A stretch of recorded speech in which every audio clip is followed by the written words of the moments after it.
13 beneen suspect boo xamante ne tey ci jamono ji mbir mi mën na dépassé na 12 yi ñu ngi ci 13e boo xamante ne jàpp nañ ko mu nekk koo xamante ne day ñëwaat dellu ci wàcc li nga xamante ne mooy association de malfaiteurs transmission volontaire du VIH/SIDA ak li nga xamante ne rapport non protégé mu nekk loo xamante ne c'est compliqué tey bi nga gisee mbir mi ñu ci tudd ay célébrité lan nga ci njëkk a wax. waaw damay wax ne Sénégal nag fu mu ne nii. yegg nañ ci rond point bi léegi. ndax lan. parce que d'ailleurs sax man damay dem bay xalaat ne est-ce que dans le cadre du déroulement de l'agenda LGBT. est-ce que nekkuñu sax maanaam di ñu forcer beneen type de communication. parce que tey bu ñu demee ba ay célébrité ñu leen siy jàpp est-ce que c'est pas fait exprès. man sama xel loolu la ñaaw parce que boo xoolee tey booy suivre agenda LGBT ni muy doxee boo xoolee commencement bi dañ ko doon def di ko nëpp ñu dem ba mu yàgg nga gis leen ñu commencé di célébrer ay mariage seen biir ñu dem ba mu yàgg nga gis leen ñuy créer ay association tey jii su ma juumul nee nañ plus de 16 associations yoo xamante ni tey ji am nañ seen i papier ñu ngi ci biir Sénégal ñu dem ba benn instant ñu leen di gis ñoom seen biir benn par benn ñuy nekk au niveau international di commencer def ay live di promouvoir li nga xam ne moom la ñu nekk kon tey bu ñu demee ba nag ci jàpp ci ay célébrité man dama jàpp ne ñoom am na tey leneen loo xamante ni bëgg nañ ko imposer population bi en termes de communication pour mën a fësal dëgg-dëgg nag ñoom li nga xam ne moom lañ doon. man sama xel loolu la ma jox parce que tey ku mel ni Pape Cheikh Diallo. soo gisee mu traumatisé ñu bëree bëri mais c'est parce que dafa am lu mu doon doxalee. xam nga ci Ramadan bi ñu jëm nii quartier général. muy invité oustaz yi di invité kilifa diine yi boo ko daan déglu ñuy wax ci Serigne Touba wala ñuy wax ci Mame Maodo Malick wala ñuy wax ci Serigne Touba si da ngay gis li mu ciy wone ci cofeel ak ci mbëggeel. bu ñuy wax ci Seydina Mohamed nga gis ni muy mel. kooku doo mos a njort ne moom lii nii ñuy tudd moom mu ngi ca c'est-à-dire mbetteel bi foofu la nekk. ku mel ni Djiby Dramé la même chose. donc lu mel noonu su amee ci am réew dafay baax nag ñu corser li nga xamante ni moom mooy les sanctions. parce que jamono bii ñu toll bu njëkkoon li fi amoon mooy wàllum góoru mbootaay moo fi amoon. benn góor boo xam ne foo ko fekk mu ngi ci biir jigéen ñi di jaxasoo ak ñoom. ñu tuddee ko góoru mbootaay loolu c'était accepté par la société africaine par la société sénégalaise. parce que genre comédien lay doon wala genre koo xam dañ naan kii dafa jigéen ne yow fu jigéen ñi naa nga loolu gars yi garaawuluñ ko woon. mais ñoom bi ñu demee nag ba benn instant ñu bëgg a revendiquer nag ñoom seeni droit bëgg nag ñu reconnaître leen foofu nag la problème bi foofu la société bi nag génnee nag pour jàkkaarloo ak ñoom nag ci xeex boobu. parce que ñaar rek moo ci nekk da ngay yaafus ñu imposer ko suba sa doom doon nekk ko wala sa rakk nekk ko te doo ci mën dara. donc li fi mën a nekk mooy dafa am part de responsabilité boo xam ne société bi ñoo ko moomal seen bopp te jàpp naa ne xeex bi société bi di def ñoom am nañ ci fulla gu doy sëkk ndax tey kuñ xam ne yow mi góor jigéen nga doo bokk ak julli di armeel kuñ xam ne yow mi góor jigéen nga dootuñu saafoonte yow te say mbokk dañ lay say mbokk ya nga bokkal ñoo lay njëkk a dagg waa koñ ba nga nekk ñoo lay njëkk a dagg bàyyi la te yow sax dootoo xajoo ak ñoom da ngay dem finalement nga dem luyee ji feneen wala nga daw foofu. donc loolu moo lay wan na la société ñoom jël nañ ci seen i matuwaay yu mat sëkk. gis nañ fi góor jigéen boo xamante ni dañ ko suul ci armée ñu dem sulli ko lakk ko donc tey société Sénégal dafa rejeter catégoriquement li nga xamante ni moom mooy homosexualité. kon sur le plan du combat de la société ñoom ñi ngi def seen liggéey bu baax a baax ma ci profité di si remercier waa Jamra waa ànd sàmm jikko yi ak ku mel ni Karim Xurum Xaq. ñu si def liggéey bu am solo. pour vraiment préserver nos valeurs. parce que la préservation de nos valeurs. dafa bokk ci nag combat yooyu ñoom ñu porté képp kuy sénégalais da nga ci war a dem jàpp ci. kon société bi ñoom ñi ngi def seen wàll ci wàllu xeex boobu mais dafa am beneen xeex boo xam ne état moo ñu ci mën a jàppale. muy la question de la criminalisation de l'homosexualité. parce que loolu aussi dafay nekk loo xamante ni non seulement dana tax ñi nga xam ne ñooy def l'apologie de l'homosexualité mais ñu mën leen a teel a freiner mais aussi dina permettre au niveau international ñu xam ne Sénégal. dafa ferme sur la question de l'homosexualité. mais malheureusement foofu la combat bi nekk tey jii parce que boo xoolee tey sunu constitution bu Sénégal. niñ ko tëggee dañ ne la personne humaine elle est sacrée. donc loolu dafa am solo constitution du Sénégal moo ne la personne humaine est sacrée. elle est inviolable et l'État a l'obligation de la respecter et de la protéger. mu ne tout individu a droit à la vie, à la sécurité et au libre développement de sa personnalité. Donc loolu mooy ibbi brèche bi nga xamante ni tey moo tax tey kenn amul droit di traîner nit mu nekk homosexualité parce que être homosexuel au Sénégal n'est pas du tout interdit. Ce qui est interdit au Sénégal c'est l'acte de contre nature. kon tey li nga xamante ni tey constitution ibbi na ko. nga xam ne brèche la boo xam ne tey day may doole homosexuels yi. buntu boobu la ñu war a njëkk a tëj. c'est-à-dire que ñu bëri damay dégg ñoo nañ dépénaliser parce que code pénal bi article 319 moom moo punir moom moo sanctionné li nga xam ne mooy l'acte de contre nature.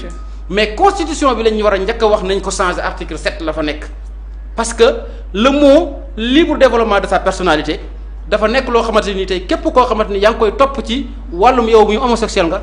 bu indee loi article 7 bu constitution mënoo ci moom dara. parce que être homosexuel au Sénégal n'est pas interdit. Ce qui est interdit mooy ñu bett la wala yow nga prouver wala yow nga confirmer ne man j'ai fait un acte de contre nature dans ce cas là dinañ la mën a si lañ lay mën a sanctionner. mais tant que loolu amut bu la neexee nga ne man je suis homosexuel kenn benn loi du la ci daan.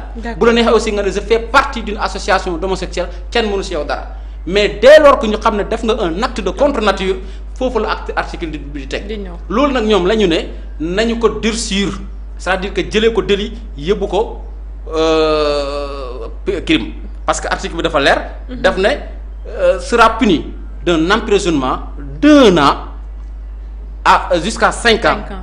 et assorti d'une amende de 100 000 francs à 1 500 000 francs quiconque aura commis un acte d'impudicité ou de contre nature à l'égard d'un individu de sexe identique. D'accord. Donc loolu la wax kon tant que acte bi amul nit ki mënoo koo topp. tant que acte impudicité wala acte contre nature identifié wuñ ko ba nga xamante ni yow si boppam nga ne yaa ko def wala ñu bett la nga def ko wala ñu am preuve yi wane ko yow def nga ko donc amul benn loi boo xam ne mën na la daan. kon man à mon avis nañu wax à la fois dépénalisation bi ñuy wax bi xamante ni. agenda LGBT ñu ngi koy xeex ñun il faut que ñu gën a xeex pour ñu corser cette mesure là. jusqu'à ce que ñu jëlee ko délit yóbbu ko crime. ba pare aussi ñu préciser bañ a yem rek ci acte de contre nature mais nañu leeral na au Sénégal même on interdit d'être un homosexuel. waaw mooy saafara bi de. c'est-à-dire loolu mooy saafara bi. c'est-à-dire au Sénégal on interdit parce que on interdit d'être un voleur. Ouais. On interdit d'être un fumeur de chanvre indien. Donc on doit interdire d'être un homosexuel. Parce que tey boo xoolee tey Sénégal il n'est pas interdit d'être un prostitué. Il n'est pas interdit d'être un prostitué. Ouais. Mais l'essentiel que yow miy def prostitution na nga am carte. Donc de la même manière qu'on n'a pas interdit d'être un prostitué noonu la ñu ñàkk a interdire d'être un homosexuel. Okay. Toute personne est libre d'être un homosexuel au Sénégal. Toute personne est libre d'être une lesbienne au Sénégal. Toute personne est libre d'affilier dans une association d'homosexuels. Parce que article 7 de la Constitution moo ne libre développement de la personnalité. D'accord. Chaque personne peut disposer de sa propre personnalité.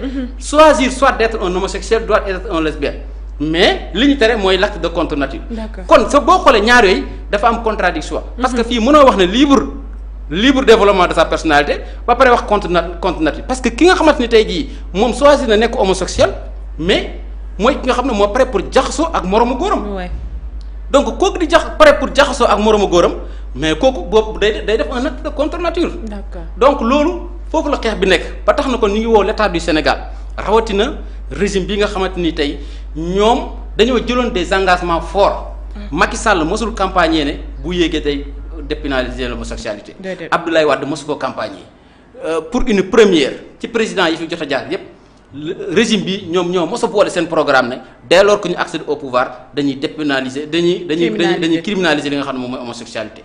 et malheureusement li jaaxal Sénégal yi mooy on est resté 2 ans sans que loi boobu noonu. ñoom ñuy àddu ci. te parce que loi bi tey mu ngi seen table loi bi depuis jamonoy Abdoulaye Wade lañ ko bind teg ko ba Abdoulaye Wade jeexal Macky Sall ñëw fekk ko fi.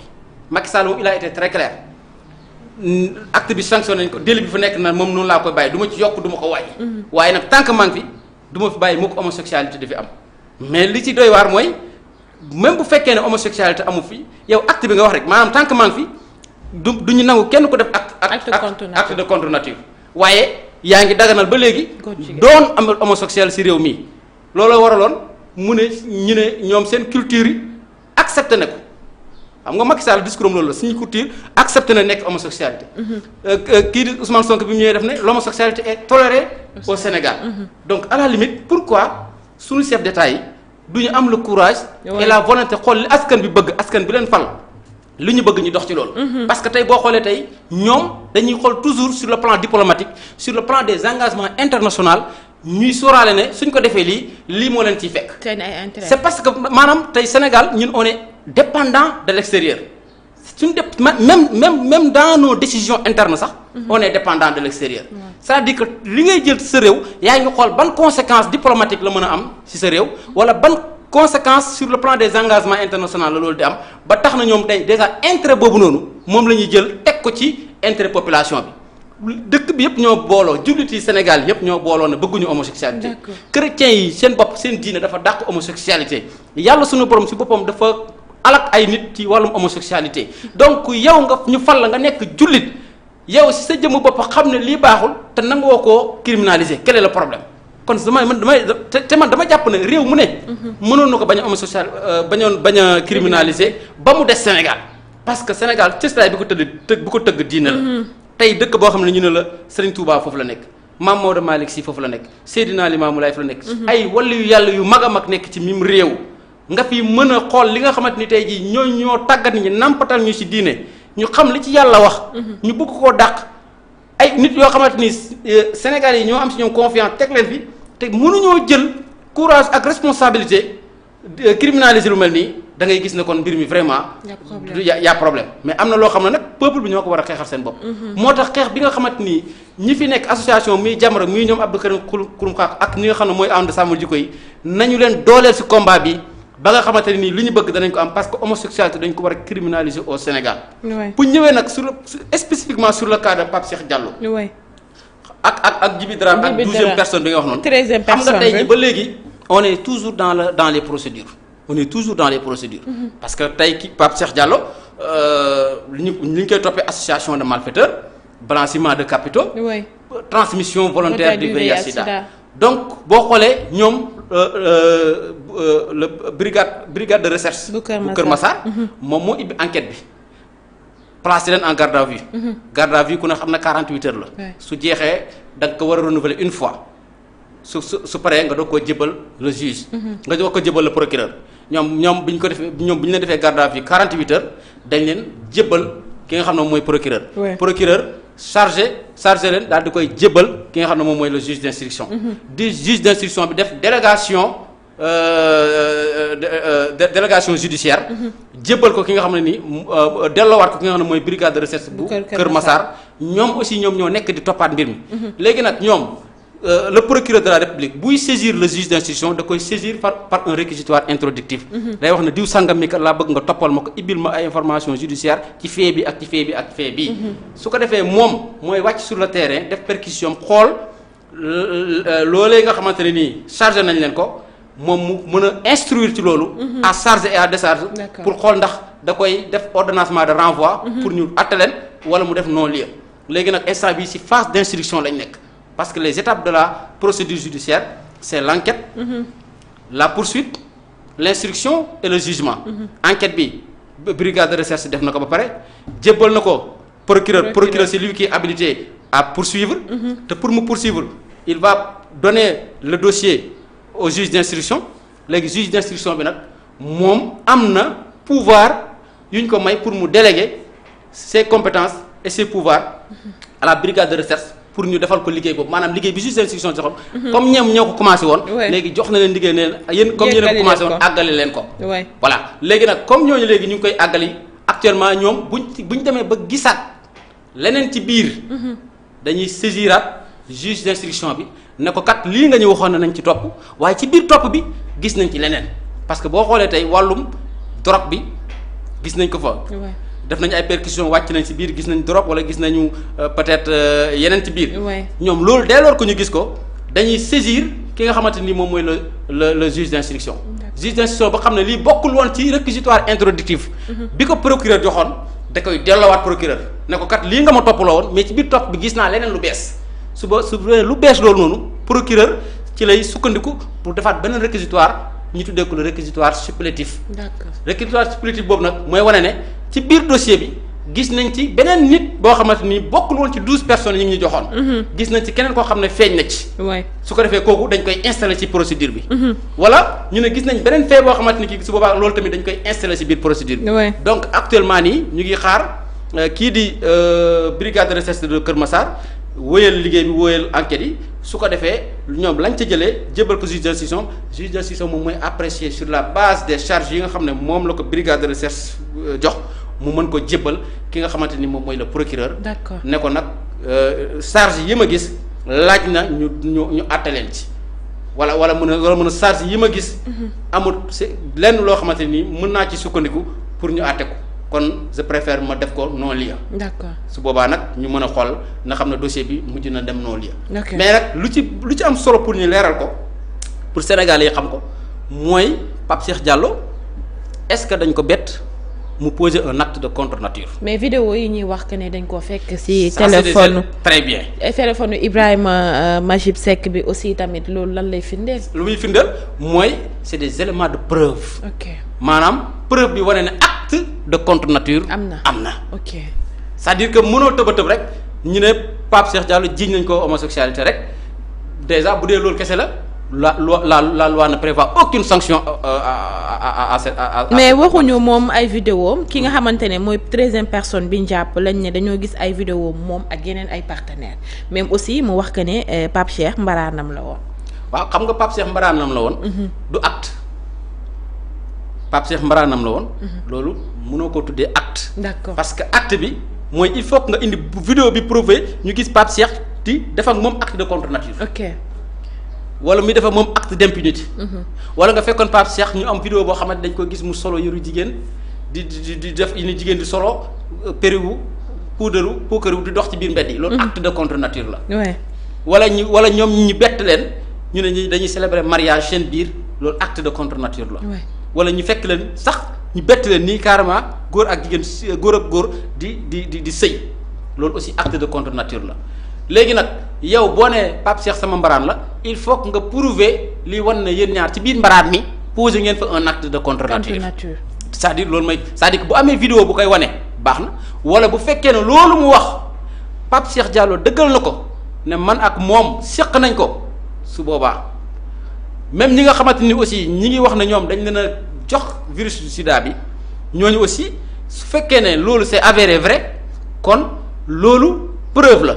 parce que virus sida bi du jaar ci ngelaw li. déedéet virus sida pour mu dugg la il faut acte sexuel am parce que sida 3 voies lay jaar. voie sanguine voie sexuelle. ak des na beneen suma boobu fàtte naa ko. donc ñetti voies la yoo xamante ni foofu la li nga xamante ni sida bi di jaare léegi nag bu fekkee ne tey nit ki ñëw na taxaw ne man diw wàll na ma ko fan la ko wàllee par voie sexuelle kon cela veut dire acte de contre nature am na.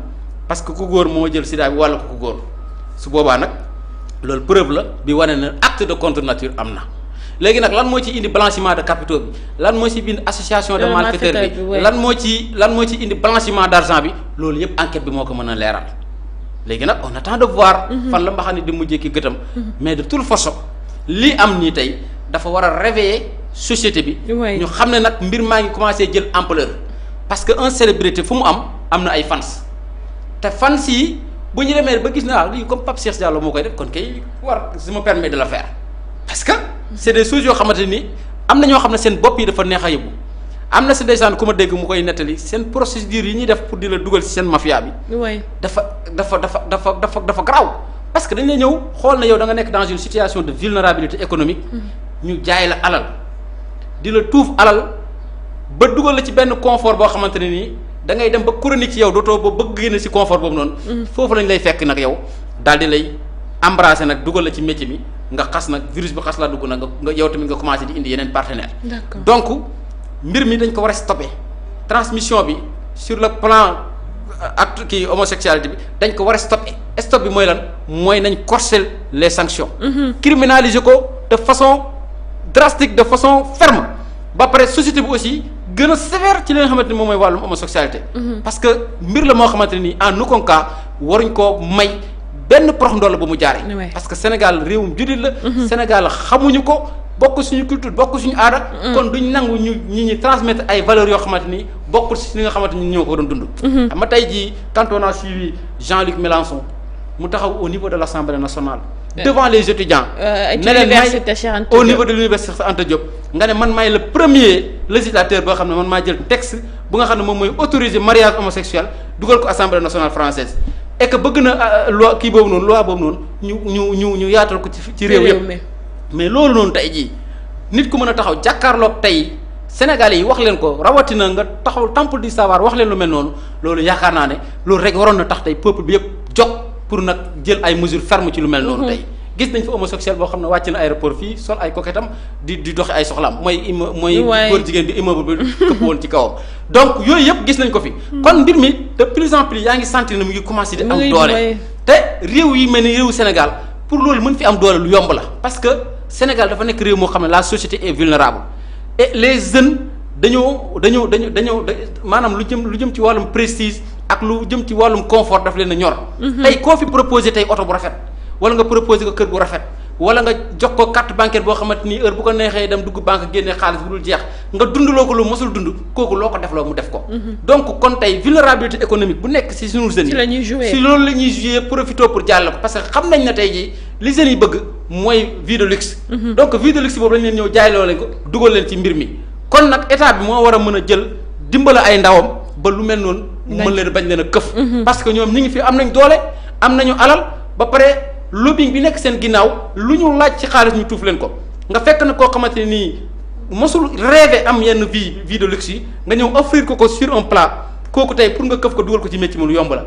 kon nañu dimbale réew mi surtout dimbale ndaw ñi nga xamante ni tey jii ñoom ñëpp dañoo exposé parce que tey jii jeunes yu bëree bëri dañoo exposé sur ça. kon nag loolu daal laa moom loo xam ne vraiment bëggoon naa koo alerter. pour ñu mën a corser les mesures sur le plan des sanctions. d'accord mu nekk lu am solo ndax il va falloir que ñun ñëpp ñu xam mais jàpp nañ ne li nga xamante ne indi na ko ci leer na ci bopp sénégalais yi par rapport ak li nga xamante ne moo jëm ci wàllum homosexuel acte contre nature bi ak li nga xamante ne mooy ay daan yi nga xamante ne moom lañ ci mën a moo la ci mën a fekk buñ la fekkee ngay def li nga xamante ne mooy acte bi waaye 13e personne bi nga xamante ne moom lañ jàpp ki nga xamante ne muy wax que ne des sourdites vidéo des débat intercepté li nga xamante ne mooy journal bi Libération moo ñu ko xamal di wax que ne interpellation de Ibrahima Mazib Seck dans l'affaire de Pape Cheikh Diallo mu ne elles ont été retrouvées stockées dans son téléphone. Ibrahima Mazib Seck intercepté par la brigade de recherche de Kër Massar jëmale ko ci li nga xamante ne mooy loolu mu ne avec le concours de leurs collègues à Saly des vidéos mettant en scène Ibrahima Mazib Seck lui-même avec d'autres partenaires en cours d'identification pour arrestation muy wax que ne fils de Sayer Seck il avait été aussi cité dans l'affaire de Iba Thiam sans être inquiété mu ko wax ne devant les enquêteurs Ibrahima Mazib Seck moom aussi a reconnu être un parent de Pape Cheikh Diallo et de son groupe mu nekk loo xamante ne moom moo ñu ko xamal mu ne sa suite a été suivie avec 3 autres interpellations ressortissants ak benn koo xamante ne benn français la mu nekk loo xamante ne mbir mu doy waar la comme ni ñu koy waxee à chaque fois rek di ñaanal les autorités ñu gën see dox ay mbir mi ndaxte comme ni ñu koy waxee rek le débat ne se suit plus jëmale ko si li nga xamante ne mooy wàllum góor jigéen bi mais la maladie bi nga xamante ne mooy VIH bi nga xamante ne mu ngi jël place ci société bi alors que demoon nañ ba à un certain moment jàppoon nañ ne xeex nañoo ak moom ndaxte ñu bari xalaatutuñ woon ne que ne dina ñëwaat ci toile bi ba ñëpp commencé inquiété wu ndaxte ñi nga xamante ne biñ leen jàppee y avait benn chaîne boo xamante ne ñu wax que ne ki nga xamante ne mooy Pierre Robert intention moo nekk